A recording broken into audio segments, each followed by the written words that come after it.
క్రైస్తవులకు governor S Abdul Nazeer CM Chandrababu Christmas శుభాకాంక్షలు తెలిపారు. ఇది యేసుక్రీస్తును సంతోషంగా స్మరించుకునే సమయమని, ప్రజలందరిలో క్షమాగుణం, ఐక్యత, ప్రేమ, దయ, కరుణ, దాతృత్వాన్ని వ్యాప్తి చేసే సమయమని గవర్నర్ పేర్కొన్నారు. శాంతిదూత యేసుక్రీస్తు జన్మదినం సందర్భంగా జరుపుకునే క్రిస్మస్ పర్వదినం మనందరి జీవితాల్లో కొత్త వెలుగు నింపాలని మనస్ఫూర్తిగా కోరుకుంటున్నానని చంద్రబాబు పేర్కొన్నారు. పాస్టర్లకు రాష్ట్ర ప్రభుత్వం అండగా ఉంటుందని తెలిపారు. క్రైస్తవ ధర్మాన్ని విశ్వసించే వారందరికీ డిప్యూటీ సీఎం పవన్ కళ్యాణ్ కూడా హృదయపూర్వక శుభాకాంక్షలు తెలిపారు.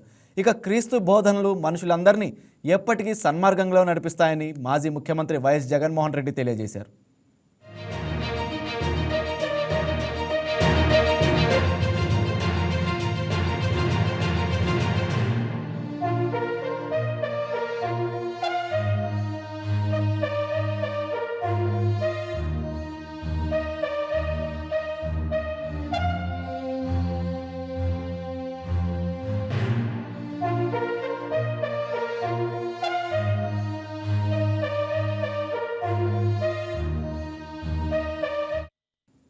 Hi, నేను మీ రాజ్ తరుణ్.